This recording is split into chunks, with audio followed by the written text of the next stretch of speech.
I picked up my phone Sunday evening, excited to tell my parents I had everything ready for Courtney's wedding. I had just gotten my suit tailored, bought a $2,000 gift card for the newlyweds, and I could barely contain my excitement for next Saturday. My mother answered on the third ring. I told her I was counting down the days. There was a long silence. Then her voice came through, cold and flat. "Theodore, the wedding was last Saturday. We sent you the wrong date." My heart stopped. The line went dead. I stood frozen in my apartment, the phone still pressed against my ear, even though the call had ended. My hand was shaking. I walked to the refrigerator where the wedding invitation hung under a magnet shaped like the Statue of Liberty. The date was printed clearly in elegant silver script. Next Saturday. Not last Saturday. Next Saturday. The Saturday that was still 6 days away. I pulled the invitation down and stared at it, reading the date over and over, as if the words might rearrange themselves into something that made sense. My breathing was shallow. I felt like someone had punched me in the stomach and all the air had left my lungs in a single rush. I went to my laptop and opened my email. 3 months ago, my sister Courtney had sent the official digital invitation. I scrolled through my inbox. Found it. Clicked it open. The date on the email matched the printed invitation perfectly. Next Saturday. The same date. Consistent. Deliberate. 12. The 407. Haven. The same date. 207. 207-6. This was not a mistake. This was not some unfortunate mix-up with the printer or a typo that slipped through. Someone had planned this. Someone had chosen this date, written it on every invitation, every save-the-date card, every email reminder. Someone had made sure I would not be there. My girlfriend Amanda came through the door carrying grocery bags. She took one look at my face and set the bags down on the counter. "What happened?" she asked. Her voice immediately concerned. I could not find words at first. I just handed her the invitation and then turned my laptop screen toward her, showing the email. She read them both, her eyebrows pulling together in confusion. "I don't understand," she said. "My mother just told me Courtney's wedding was last Saturday," I said. My voice sounded hollow, like it was coming from somewhere far away. "She said they sent me the wrong date." Amanda looked at the invitation again, then at the email. "But this says, next Saturday." Both of them say, next Saturday. "I know. So how could they have sent you the wrong date if all the materials say the same thing?" That was the question, was it not? How could every single piece of communication over 3 months contain the exact same wrong date unless someone wanted it that way? Amanda suggested, maybe it was a genuine mistake, that perhaps the printer had made an error and nobody caught it. But I could see in her eyes she did not really believe that either. She was just trying to soften the blow, trying to give my family the benefit of the doubt because that is the kind of person she is. I opened Facebook. I rarely used it. I had not posted anything in probably 6 months. But I logged in, and there, filling my entire feed, were photographs. Hundreds of them. My sister in her white dress, smiling so wide her face seemed to glow. My father in his tuxedo, his arm around my mother. My mother in a navy blue gown, holding a champagne glass, laughing at something someone had said. The wedding had happened. Yesterday. Last Saturday. Just as my mother had said. I scrolled through the photos, each one feeling like a small knife sliding between my ribs. There was Uncle Gary dancing with Aunt Linda. There were my cousins, all 3 of them, dressed up and grinning. There was my grandmother, seated at what looked like the head table, a corsage pinned to her lavender dress. Everyone was there. Every single member of my family had attended except me. The photos showed the ceremony, the reception, the first dance, the cake cutting, the toasts. In one picture, my father was giving a speech, his hand raised, his mouth open mid-sentence.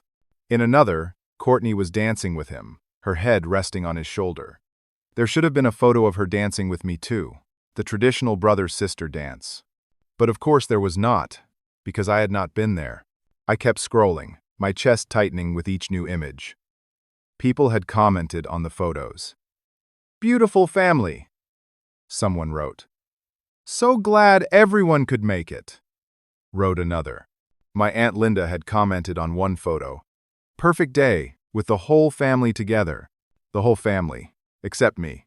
I looked at Amanda. They all knew, I said.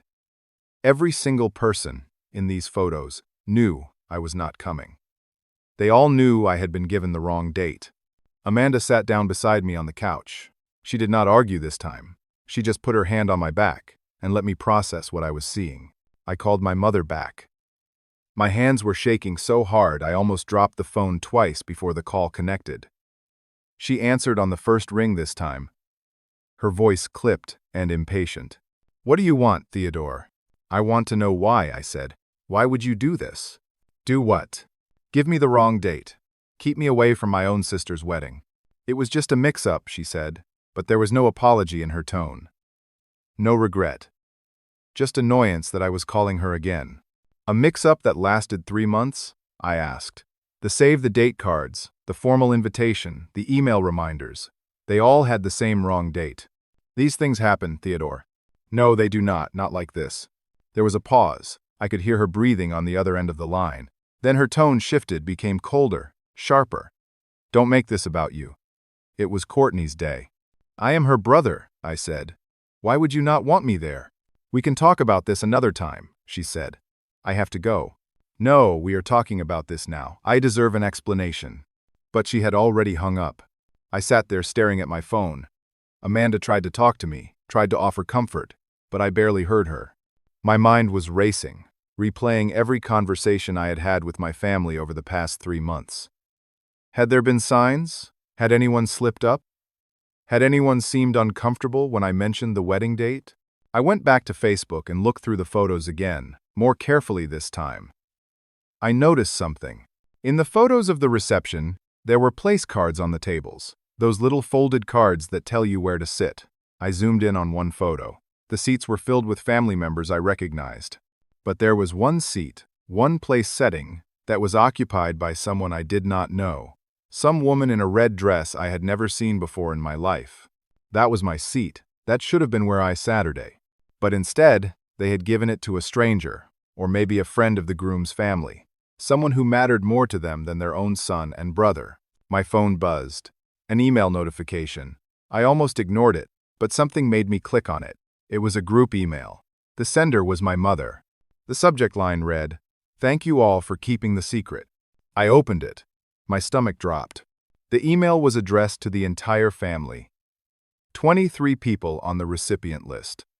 My parents, my sister, my aunts, uncles, cousins, my grandmother. Everyone. And somehow, by some accident, by someone hitting reply all instead of reply, or forwarding when they should not have, the email had been sent to me too. I read it once, then twice, then a third time, because I could not believe what I was seeing. "Thank you all for not telling Theodore about the real date. Courtney wanted her day to be drama-free, and we all know how Theodore can be. Your discretion made it possible. We could not have pulled this off without every single one of you staying quiet. Margaret." I showed the email to Amanda.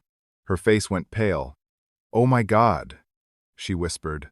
This was not a mistake. This was not some unfortunate accident. This was a conspiracy. My entire family had worked together, deliberately, intentionally, to exclude me from one of the most important days of my sister's life. And they had thanked each other for it. I called in sick to work the next day. I could not face going to the office, could not pretend to be functional when my entire world felt like it was collapsing. Amanda tried to get me to eat breakfast, but I could not stomach anything. I just sat on the couch, staring at nothing, trying to make sense of what had happened. Around noon, Amanda suggested I call Courtney directly. "Maybe she can explain," Amanda said. "Maybe there is more to this." I did not want to call her. Part of me was terrified of what she might say. But I needed answers. I needed to hear from her own mouth why she had done this. I dialed her number. It rang 4 times. I thought it might go to voicemail. But then she answered, and her voice was casual, almost cheerful. "Theodore," she said. "What's up?" "What's up?" As if nothing had happened. As if she had not just gotten married at a wedding I had been deliberately excluded from. "You know what's up," I said. There was a pause, then a small sigh. "Oh. Yeah. About that. You deliberately excluded me from your wedding. We thought it would be easier this way, she said. Like she was talking about rearranging furniture or choosing a different restaurant for dinner. Easy, simple, no big deal. Easier? I repeated. I am your brother. I have been there for you your entire life. Let's not pretend we are that close, Theodore. The words hit me like a slap. We had grown up in the same house. We had shared bedrooms when we were kids because our apartment was too small for us each to have our own. I had helped her with her homework, driven her to soccer practice when our parents were working, lent her money when she was short on rent during her first year out of college. And now she was telling me we were not that close? What are you talking about? I asked.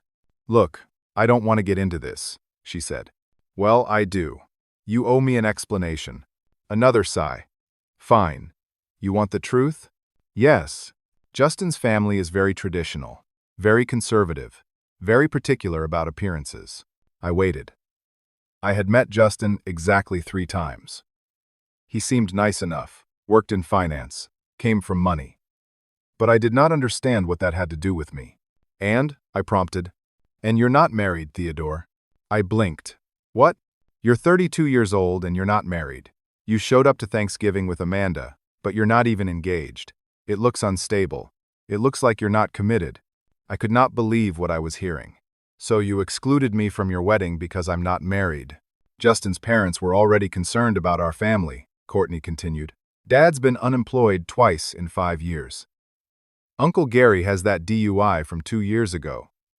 We could not afford any more red flags. Red flags, I repeated. I am a red flag? You're an unmarried 32-year-old man with a live-in girlfriend. Yes. To Justin's parents, that's a red flag. I felt like I had been dropped into some alternate universe where nothing made sense. So you just erased me? We protected the family image, Courtney said. Her voice had taken on a defensive edge now. You should be thanking us. The wedding went perfectly. Justin's parents were impressed. Everything worked out. Everything worked out, I said slowly. Except I was not there. You'll get over it. I was speechless. This was my sister. The person I had grown up with. The person I thought I knew. And she was talking to me, like I was some inconvenient problem she had successfully solved. Who paid for the wedding? I asked. The question came out of nowhere, but suddenly I needed to know. Courtney hesitated. Justin's parents covered most of it. About $60,000. And Mom and Dad? They contributed what they could. Something clicked in my brain. A memory. Last year, my parents had called me, asked if they could borrow $15,000. They said they needed it for home repairs, that their roof was leaking, and they had to fix it before winter came. They promised to pay me back within 6 months. I had transferred the money the same day. They were my parents. Of course I helped them, but they never paid me back. Every time I brought it up, they changed the subject or made excuses, and eventually I stopped asking because I felt guilty for even mentioning it. Did they use my money for your wedding? I asked. I don't know what arrangements they made, Courtney said, but her tone gave her away. She knew. Of course she knew. They used the money I lent them to pay for your wedding, I said, and then you excluded me from it. Theodore, I really have to go. You used me, I said. All of you. You took my money and then you cut me out. Goodbye, Theodore. She hung up. I sat there holding the phone, my hand trembling. Amanda was watching me from across the room, her eyes filled with concern and anger. I went to my computer and pulled up my bank records. There it was. 14 months ago. A transfer of $15,000 to my father's account. The memo line said, "Loan for roof repairs, to be repaid in 6 months." I scrolled through my text messages with my father from around that same time. Found the conversation. My father had written, "Can we borrow $15,000? We'll pay you back in 6 months." I had responded, "Of course. Sending it now." It was right there, in writing. A loan, not a gift, a loan with clear terms.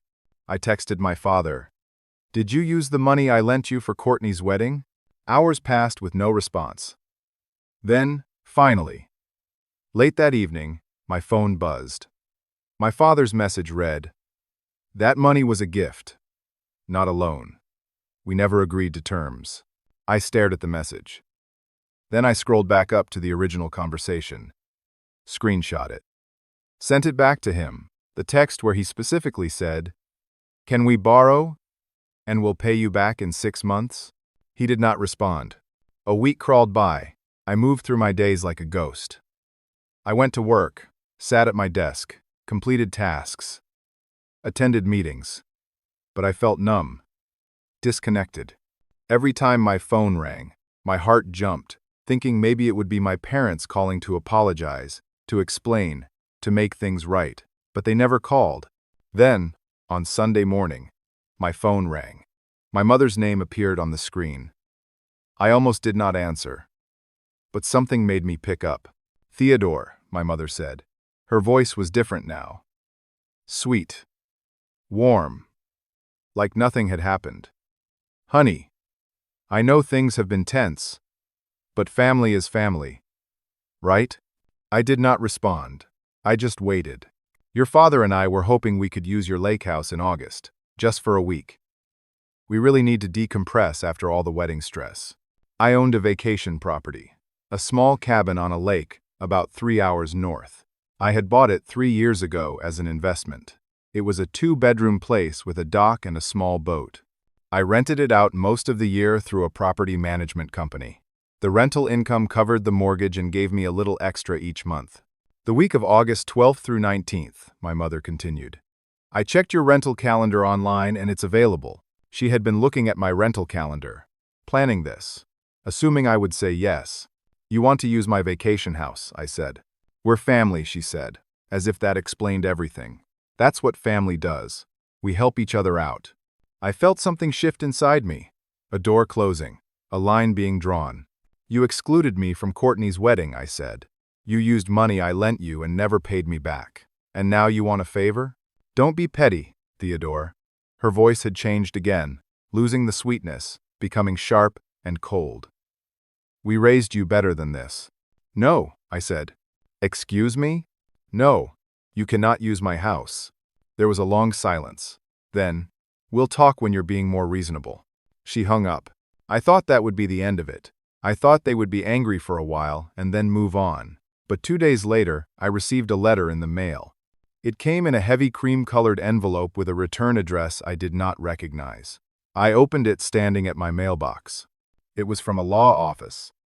Henderson and Associates. The letter was addressed to me, and it was 3 pages long. I skimmed it once, not believing what I was reading. Then, I read it again, more carefully. My parents were threatening to sue me. The letter claimed I was committing elder financial abuse by withholding family property. It said the vacation house was a family asset that I was denying them access to. It demanded I provide them with keys and access to the property or face legal action. It also stated that my parents were owed repayment for investments they had made in my upbringing and education. Amanda found me sitting on the couch, the letter in my hands. She read it over my shoulder. "Can they even do this?" she asked, her voice shocked. "I don't know," I said. "I don't think so. But they are trying." My parents were not just angry, they were going to war. I called my friend Tyler, who had gone to law school and now worked at a small firm downtown. I sent him a photo of the letter. He called me back within an hour. "This is a scare tactic," Tyler said. "They have no legal standing. You own the property. It's in your name. There's no such thing as a family asset, the way they are describing it. And this elder financial abuse claim is ridiculous. You're not withholding their property. You're protecting your own. So they cannot sue me?" "They can try," Tyler said. "Anyone can file a lawsuit for any reason. But a judge would throw this out immediately. Still, it would cost you time and money to defend yourself. That's what they are counting on. They want you scared enough to give in. What should I do?" "Document everything. Save all texts, emails, letters. Don't engage with them directly. And if they do file something, call me.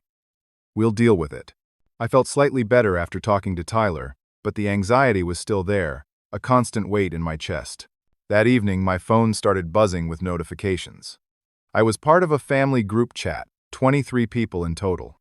My parents, my sister, my aunts, uncles, cousins, my grandmother. We used it to share family updates, birthday reminders, holiday plans. My Aunt Linda had posted, "Family update. Richard and Margaret are facing legal harassment from someone in the family. Keeping them in our prayers." I stared at the message. Legal harassment? They were the ones who had sent me a threatening letter from a lawyer, but somehow they had twisted the story, made themselves the victims. My cousin Stephanie posted, "Who would do this to their own parents?" More messages came flooding in. Supportive messages for my parents. Prayers. Offers of help. Angry emojis, directed at the unnamed family member who was supposedly harassing them. I typed out a message. "I am not harassing anyone. They sent me a legal threat because I would not let them use my property for free after they excluded me from Courtney's wedding." I hit send. For a moment, there was silence. Then, the responses started coming. Uncle Gary. Grow up, Theodore. You're making a family event about yourself. Aunt Linda. Your parents made sacrifices for you your whole life. Now they ask for one small thing and you throw a tantrum? Cousin Stephanie. I always knew you were selfish. Message after message. Not a single person asked for my side of the story. Not a single person questioned why I had been excluded from the wedding or why my parents had threatened me with legal action. They just attacked me. I put my phone down and walked away. Amanda came over, wrapped her arms around me. "They are wrong," she said. "All of them." But it did not matter. The damage was done. My entire family had turned against me. Over the next 3 days, the smear campaign continued. Family members started posting on social media. Nothing that mentioned me by name, but vague posts about entitled family members, ungrateful children, people who forget where they came from. I saw them because mutual friends would share them or comment on them. My grandmother called me. She was crying. "Theodore, how could you do this to your parents? After everything they've done for you?" "Grandma, that's not what happened," I said. I tried to explain. Told her about the wedding, the money, the legal threat. But she kept interrupting. "They told me you're trying to take their house," she said. "What? No. They are trying to force me to give them my vacation house." "That's not what they said. They said you promised it to them, and now you're going back on your word." "I never promised them anything, Grandma." But she did not believe me. "I'm so disappointed in you," she said, and hung up. The lies were spreading faster than I could correct them. At work, one of my colleagues, Jessica, approached me during lunch. "I heard you're going through some family stuff. I hope everything is okay." "How did you hear about that?" I asked, my stomach sinking. "My aunt is friends with your mom on Facebook. She's been posting about family struggles." I went to the bathroom and pulled out my phone. I could not see my mother's Facebook page because she had either blocked me or changed her privacy settings. But I had Amanda check from her account. There they were. Multiple posts over the past week. My mother talking about ungrateful children, family betrayal, the pain of being turned away by your own son. She never used my name, but she did not have to. Everyone in their social circle knew exactly who she was talking about. The comments were full of support for her. People saying they could not imagine treating their parents that way. People offering prayers and sympathy. My mother was collecting allies, building her case in the court of public opinion, while simultaneously trying to intimidate me with legal threats. I felt like I was drowning. Then my phone rang.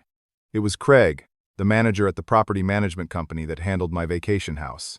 "Theodore, we need to talk about the property," Craig said. "What's wrong?"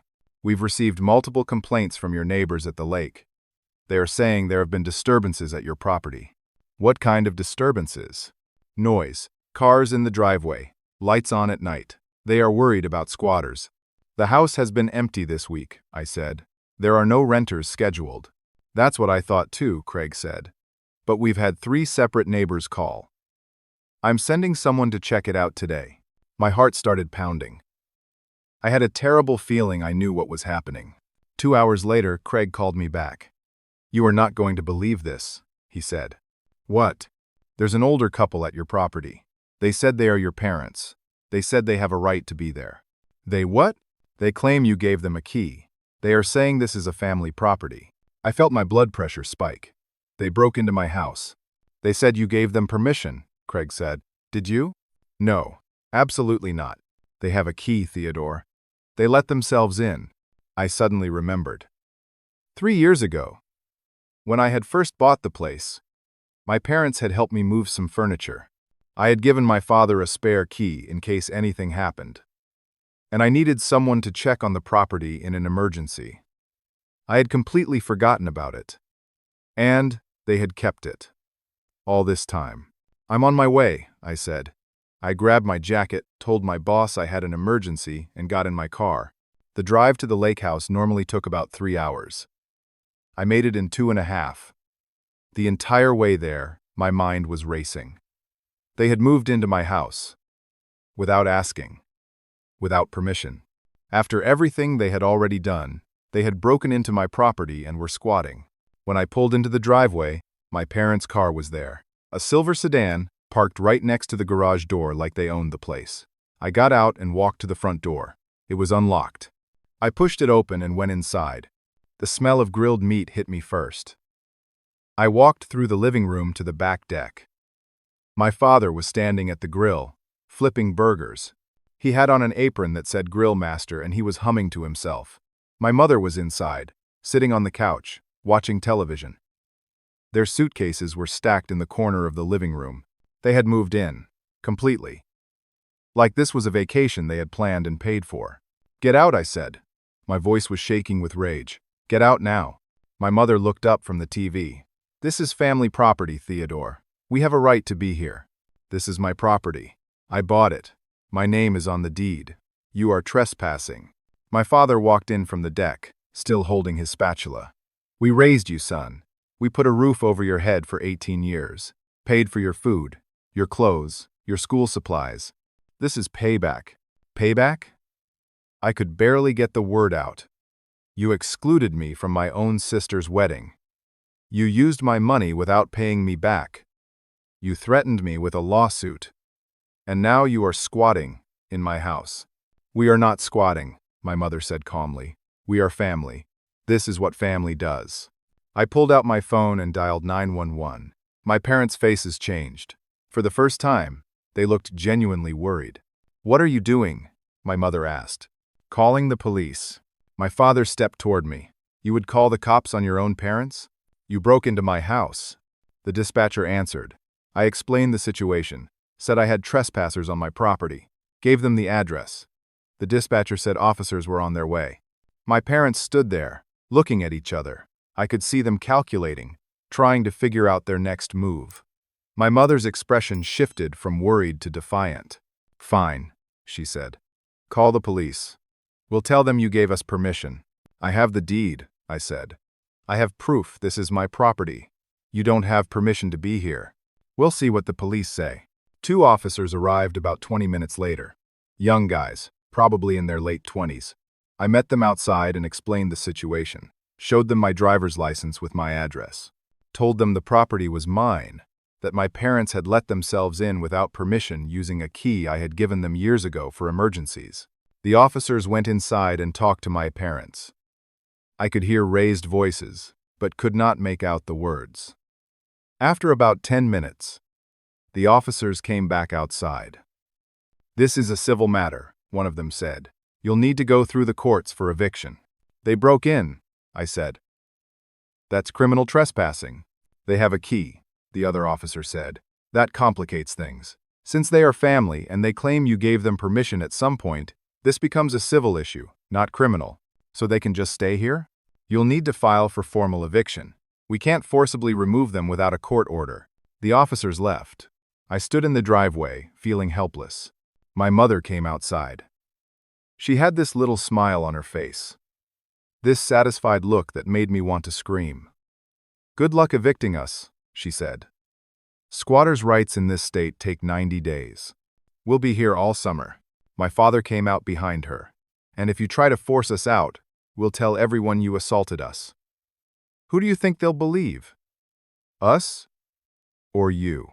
I realized they had planned this. Every step. The legal threat to intimidate me. The smear campaign to isolate me. The break-in to establish possession. They had backed me into a corner, legally and socially, and they thought they had won. I drove back home that night feeling like I had been beaten down to nothing. I called Tyler from the car, explained what had happened. He listened without interrupting, and when I finished, he was quiet for a long moment. "This is worse than I thought," he said. "But Theodore, they are wrong about squatters' rights. That's a misconception. You can evict them. It will just take time." "How much time?" "A few weeks, maybe a month if they fight it. But you need to hire a lawyer, a real estate attorney who handles evictions." Tyler gave me a name, Sharon Davis. Said she was tough, experienced, and would not let my parents walk all over me. I called her first thing Monday morning. Her retainer was $3,000. I paid it. I did not have a choice. Sharon filed an emergency motion for eviction. She was confident we would win, but the hearing was scheduled for 3 weeks out. 3 weeks of my parents living in my vacation house, using my electricity, my water, damaging my property, and keeping me from renting it to paying guests. But before the eviction hearing even happened, my parents filed their own lawsuit. I got the papers in the mail 5 days after Sharon filed for eviction. They were suing me for ownership of the vacation house.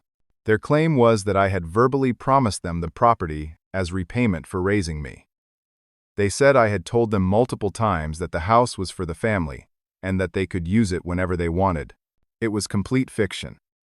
I had never said anything like that. But they were filing it anyway. And because they had filed a lawsuit, it complicated the eviction. Now the judge had to consider whether there was a legitimate ownership dispute before ordering them to leave. Sharon was furious. "They are weaponizing the legal system," she said. "Every filing they make delays the resolution. This could drag on for months." Months? I felt sick.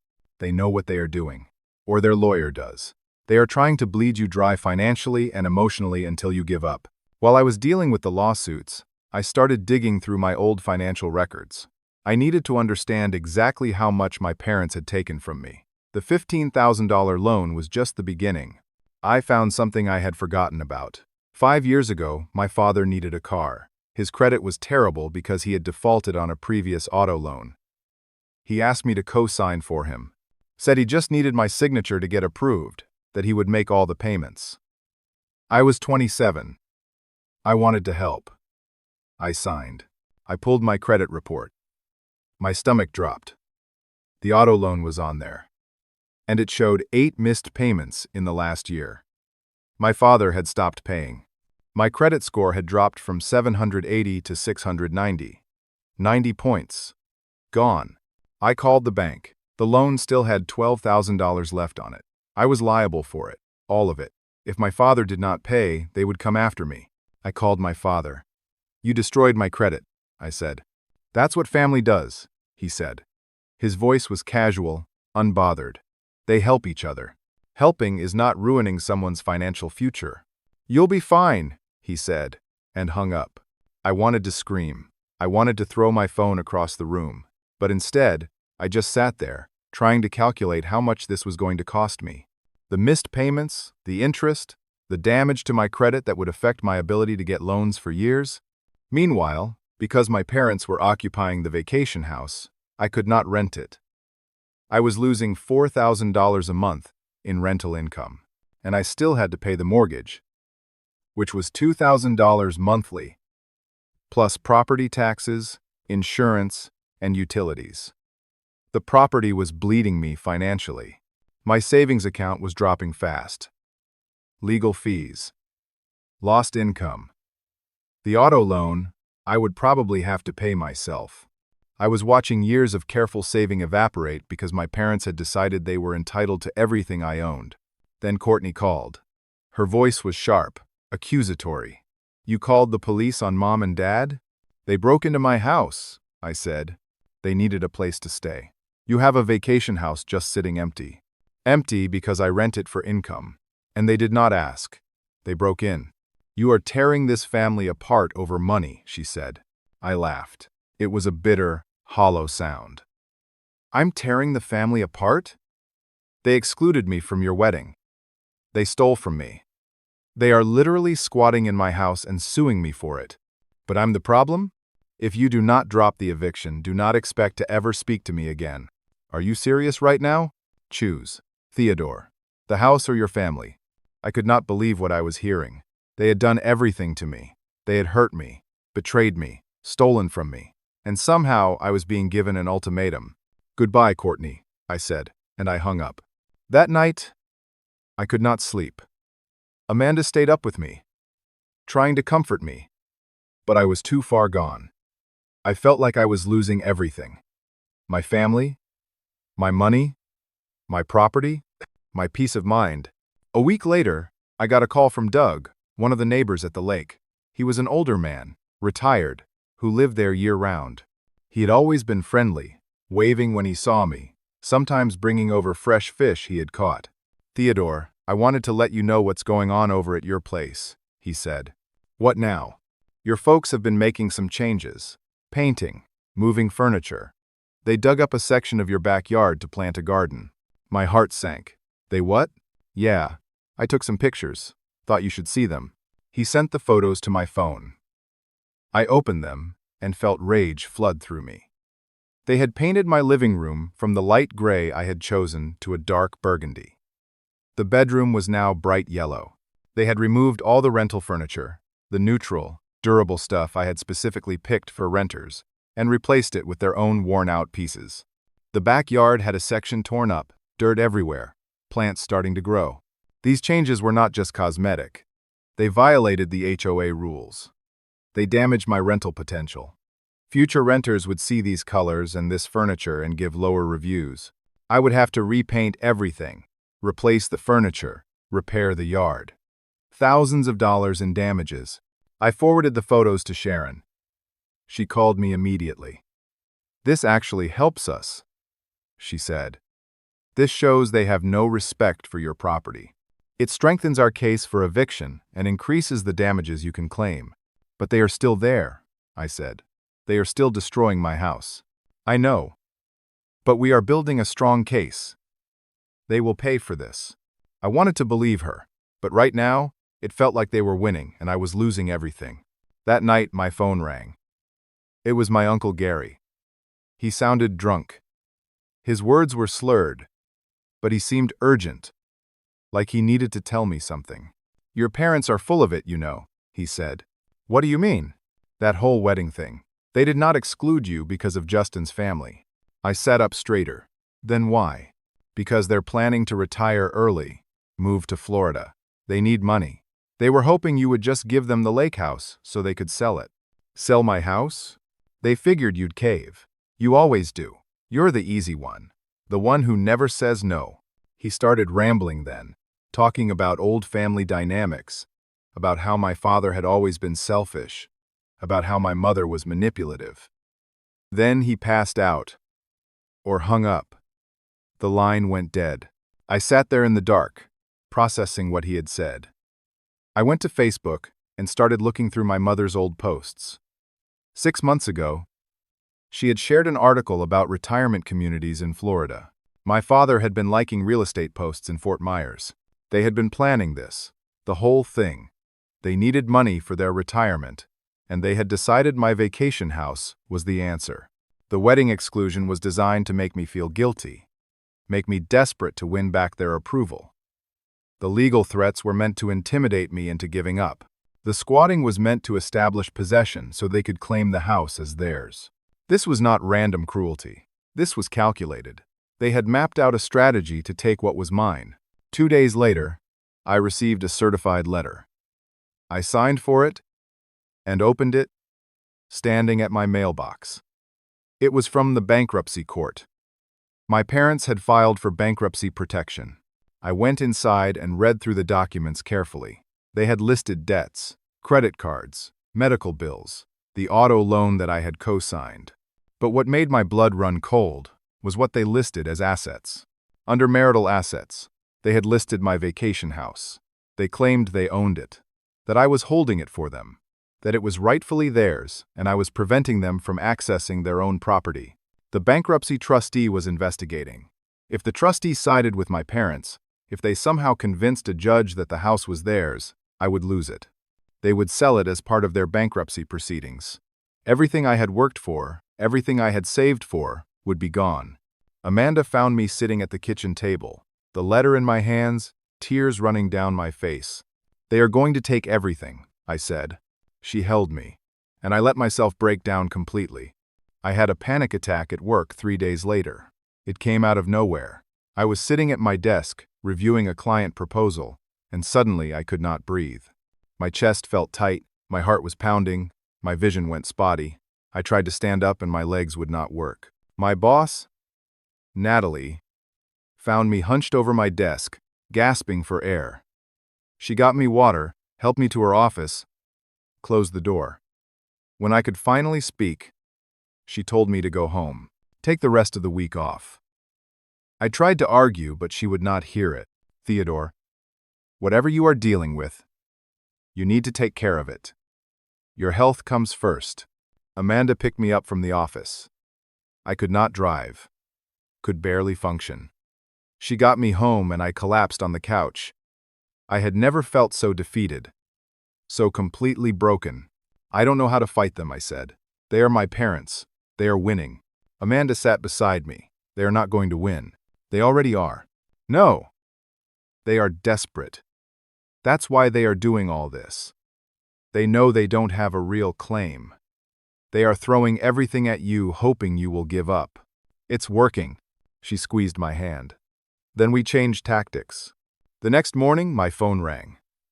Unknown number. I almost did not answer, but something made me pick up. "Theodore, it's Justin, Courtney's husband, my brother-in-law." I had not spoken to him since before the wedding. "What do you want?" I asked. "We need to talk. In person." I did not trust this, but curiosity got the better of me. We agreed to meet at a coffee shop downtown. Justin was already there when I arrived. He looked different, thinner, dark circles under his eyes. He stood when he saw me, shook my hand awkwardly, and we sat down at a corner table. "I did not know," he said immediately. "About the wedding date thing. Courtney told me you had a conflict, that you could not make it." I did not find out the truth until after. I did not say anything, just waited. "I overheard her on the phone with your mother last week. They were laughing about it. About how they pulled it off. About how you still did not know the whole plan." "What plan?" Justin looked uncomfortable. "The house, the bankruptcy, all of it.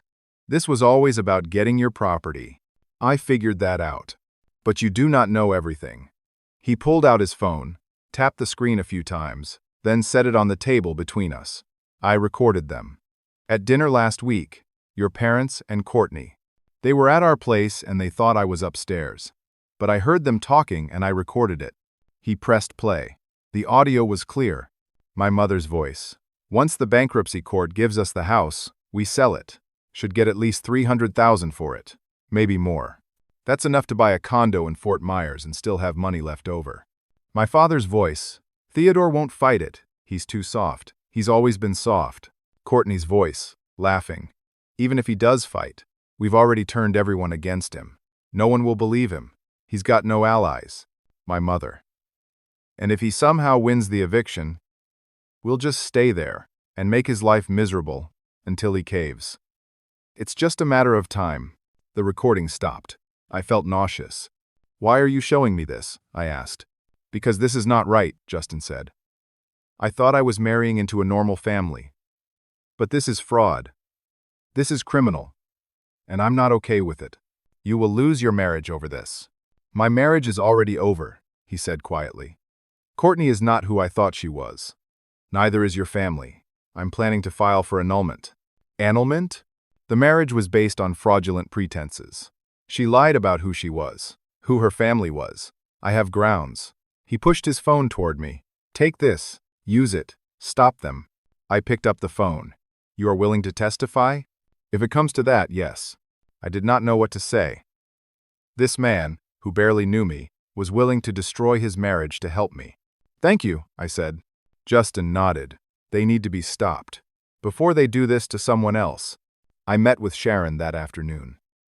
Showed her the recording. She listened to it twice, her expression getting more serious each time. "This changes everything," she said. This is conspiracy to commit fraud. We can use this in the eviction case, in the ownership lawsuit, and we can file our own criminal complaint. Theodore, this is the smoking gun. We immediately filed an emergency motion to dismiss the bankruptcy claim. Submitted the recording as evidence.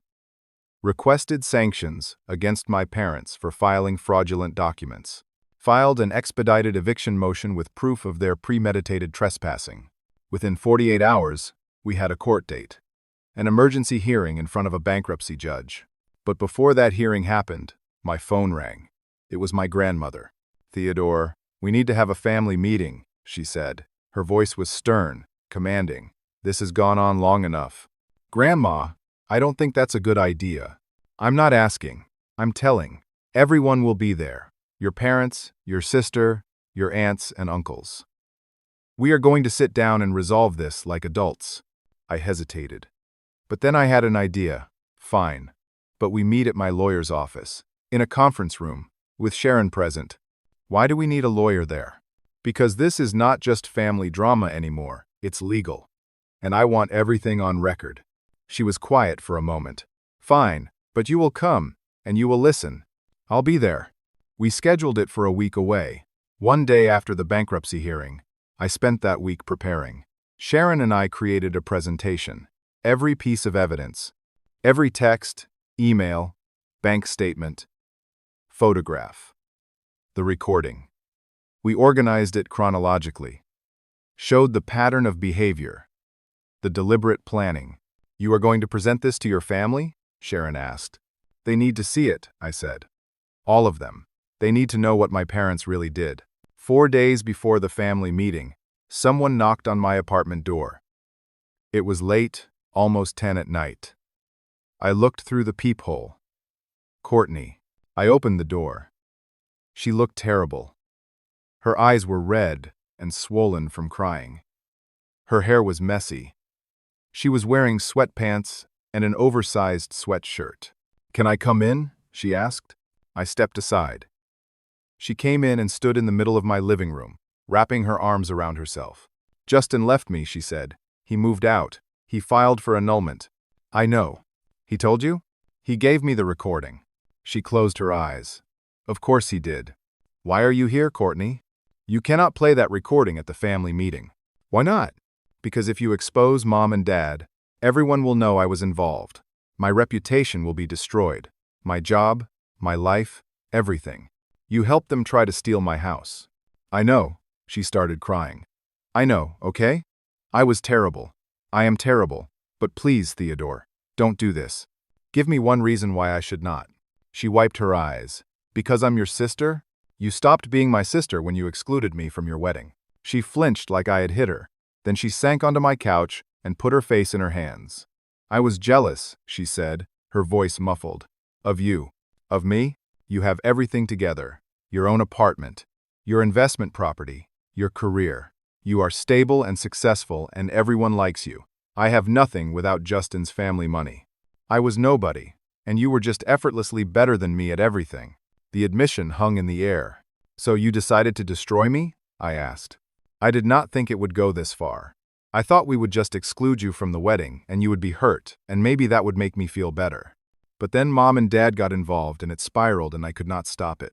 You could have stopped it at any point. You could have told me the truth. I know. You could have warned me. I know. She looked up at me, her face wet with tears. What do you want? I'll do anything. I'll testify. I'll tell everyone what we did. Just please do not play that recording. I thought about it. The recording was my nuclear option. But having Courtney testify, voluntarily, would be even more powerful. Her confession, in her own words, in front of the family. You will testify at the family meeting, I said. You will tell everyone the truth. Everything.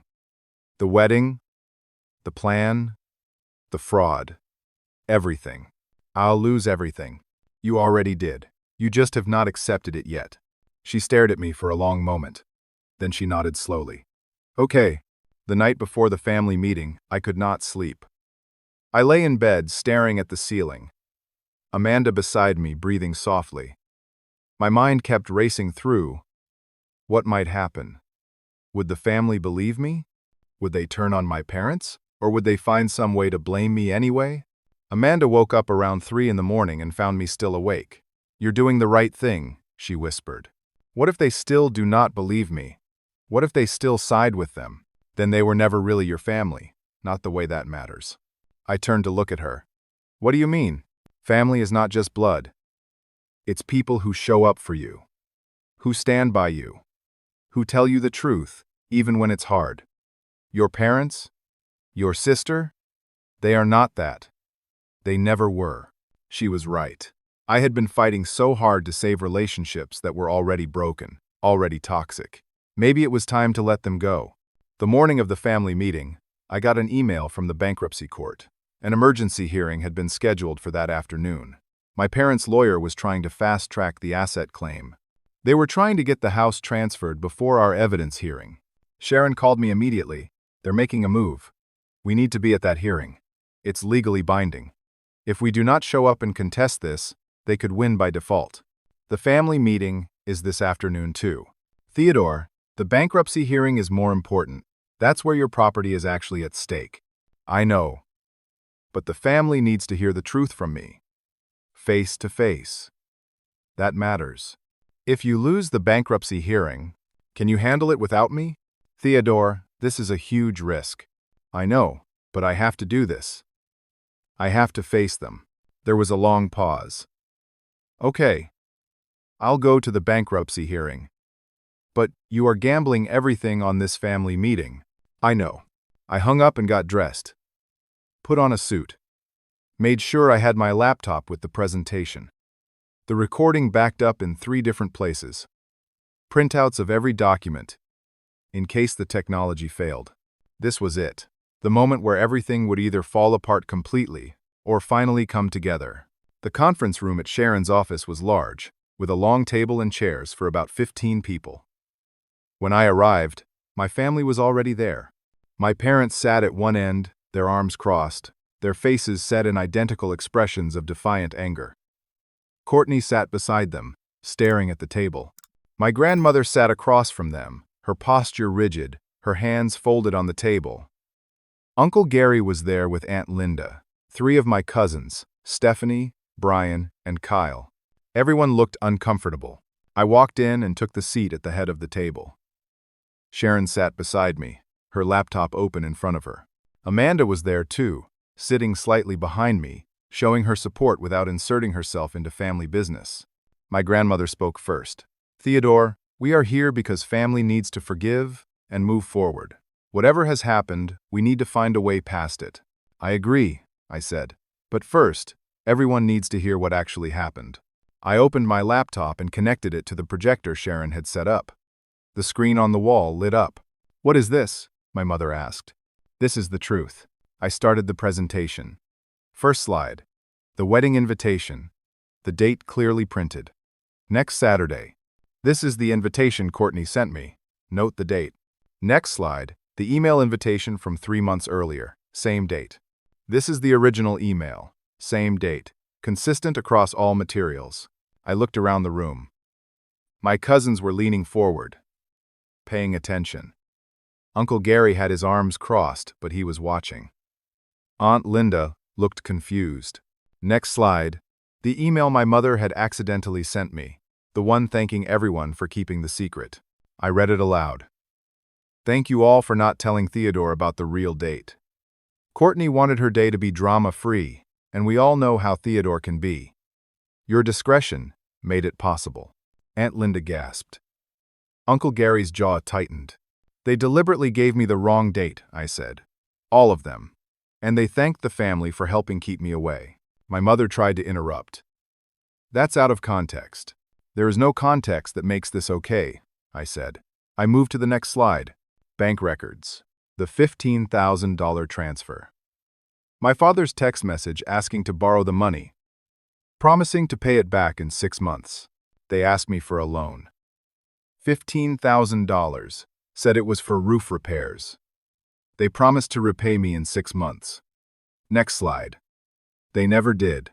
The timeline shows they used this money to contribute to Courtney's wedding, the wedding they excluded me from. My grandmother was staring at my parents, her face pale. Next slide. Photos of the vacation house. My parents' car in the driveway. The changes they had made. The painted rooms. The torn-up yard. They broke into my vacation house using a key I had given my father years ago for emergencies.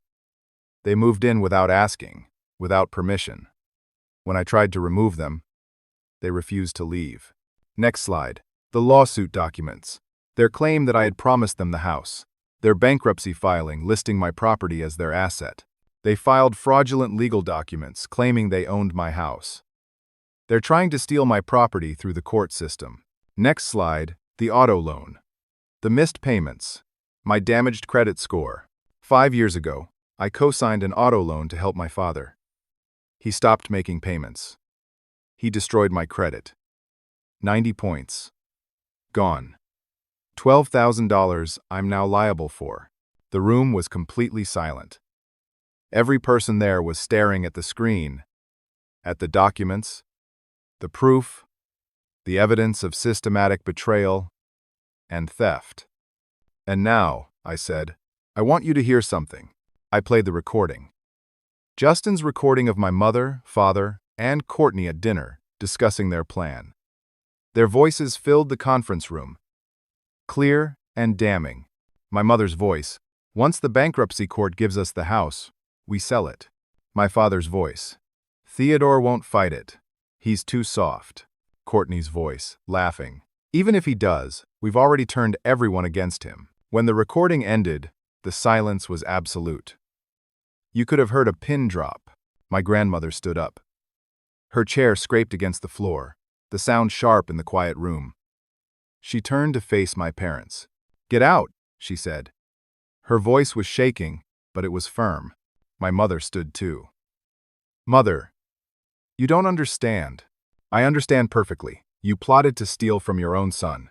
You turned this family against him. You lied and manipulated and committed fraud. Get out of this room. You are not welcome in this family anymore."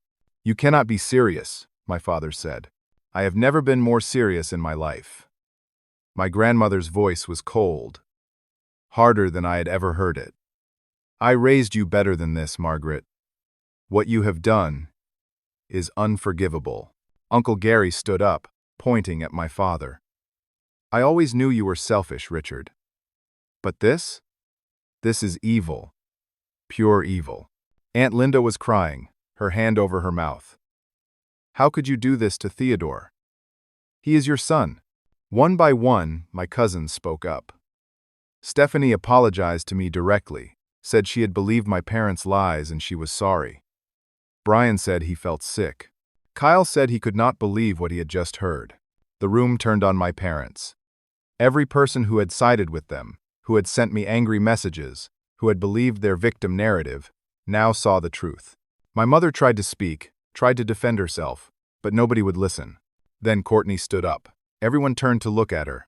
"It's all true," she said. Her voice was quiet but clear. "Everything Theodore said. I was part of it."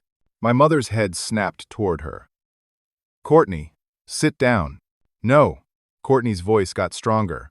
"I'm done lying." She turned to face the family. "We deliberately excluded Theodore from my wedding because we wanted to make him feel guilty. We wanted him desperate to win back our approval so we could manipulate him into giving us his vacation house. Mom and Dad planned to sell it and use the money to retire in Florida. I went along with it because I was jealous of Theodore. Jealous that he had his life together and I did not. So I helped them try to destroy him." The confession was like a bomb going off. My mother tried to grab Courtney's arm, but Courtney pulled away. "I'm not covering for you anymore," Courtney said. My phone rang. Sharon's name on the screen. I answered it on speaker. "Theodore, you are not going to believe what just happened," Sharon said. Her voice was excited, almost breathless. The entire room went silent, everyone listening. "The bankruptcy judge did not just dismiss their claim. He referred your parents to the district attorney for fraud. There's going to be a criminal investigation into their false filing." My mother's face went white. My father slumped in his chair like someone had cut his strings. Sharon continued. "And they tried to claim you abused them in court. Said you were financially abusing them, withholding their property. The judge asked for evidence. They had nothing. He sanctioned them $15,000 for wasting the court's time and filing frivolous claims. Theodore, you won. Completely. I could not speak. The room was spinning. I had won. After months of fighting, of being beaten down, of losing money and sleep and my sense of security, I had won. My parents tried to stand, tried to leave, but my grandmother moved to block the doorway. You are not going anywhere until you make this right, she said. Mother, move, my father said. No, you will pay Theodore back, every cent. The loan, the legal fees, the property damage, the auto loan, all of it. We do not have that kind of money, my mother said. Then you will sell your house, downsize, work longer. I do not care how you do it, but you will make this right. Uncle Gary stood beside my grandmother. Or, we will all testify at your criminal trial. The whole family. We will tell the prosecutor everything. Your choice. The threat was real. My parents looked at each other. They knew they had lost. Completely. Totally. Sharon had already prepared documents. Restitution agreements. With the whole family as witnesses, my parents agreed in writing to vacate the vacation house within 48 hours, pay $35,000 in restitution over the next 12 months, release all claims to any of my property, and remove themselves from my life permanently. Everyone signed as witnesses.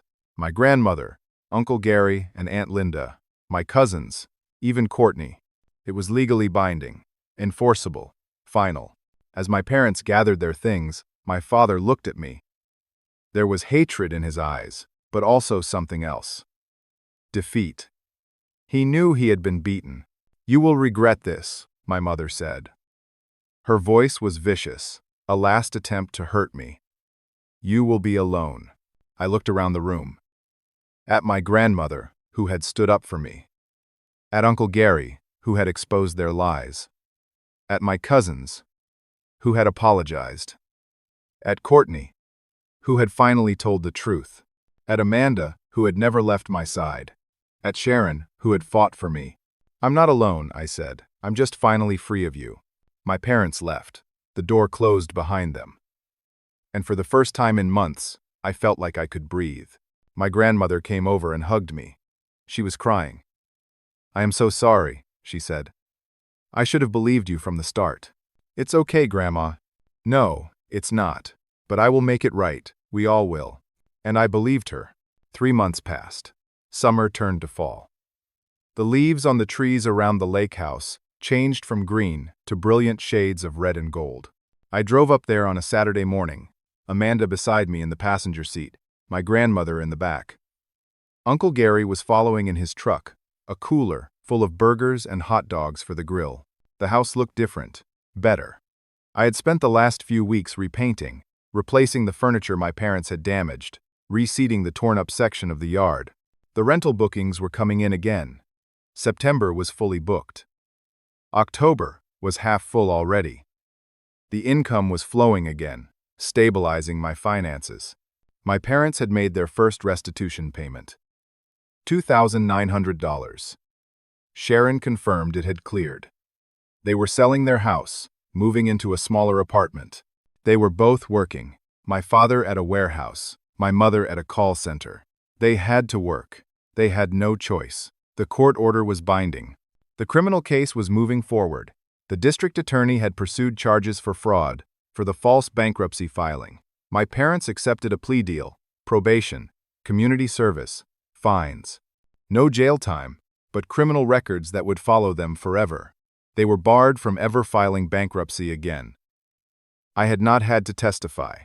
The recording, the documents, Sharon's presentation, it was all enough. I never heard from them again after that day in the conference room. They were out of my life. Permanently. And honestly, it felt like a weight had been lifted off my shoulders. I had spent so many years trying to be the good son, trying to please them, trying to maintain a relationship that was only ever one-sided. Now I was free.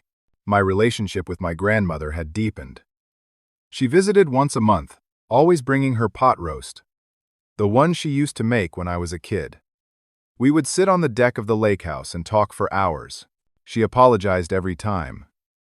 said she should have seen what my parents were doing sooner. I told her it was not her fault. She had made it right when it mattered. Uncle Gary had become a real friend. We watched football together every Sunday during the season.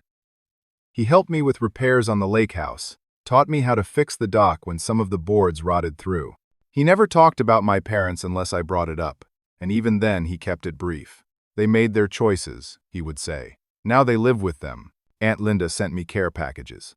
Homemade cookies, jars of her famous strawberry jam, sometimes just a card to say she was thinking of me.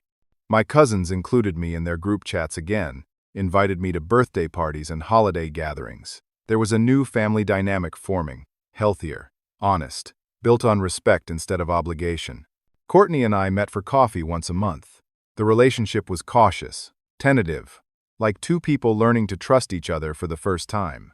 She was in therapy now, working through her issues, her jealousy, her need for external validation. She had gotten a full-time job as a marketing coordinator, was living with 2 roommates, learning to support herself. "I don't expect you to forgive me," she said during one of our meetings. "I know what I did was terrible. I'm not ready to forgive you yet," I said honestly, "but I appreciate that you are trying to change. That's all I can ask for." It was not perfect. Our relationship might never be what it was when we were kids, but it was honest, and that was something. 6 months after the confrontation, I proposed to Amanda. We were at the lake house, sitting on the dock watching the sunset. The sky was painted in shades of pink and orange, the water reflecting the colors like a mirror. I got down on one knee and asked her to marry me. She said yes. She cried and laughed and said yes. "You know what I love about you?" she said later, as we sat on the dock with our feet in the water. "You stood up for yourself when it cost you everything." "It did not cost me everything," I said. "I lost people who never really loved me, but I found out who my real family is. That's worth more than anything." We planned a small wedding. Intimate. Just the people who truly cared about us. My grandmother was officiating. Had gotten ordained online specifically for this purpose. Uncle Gary was walking Amanda down the aisle. Her own father had passed away years ago, and Gary had stepped up without hesitation. Aunt Linda was coordinating the flowers. My cousins were coming. Even Courtney was invited, though not in the wedding party. That felt right. My parents were not invited. I did not feel guilty about that. Not anymore. I had learned that boundaries were not cruel. They were necessary. They were how you protected yourself and the people you loved. I decided to do something different with the vacation house. Instead of just renting it to tourists, I opened it up once a month to foster families. Families who could not afford vacations, who needed a break, who needed to feel like someone cared. They could use the house for free for a weekend. All expenses paid. The program grew.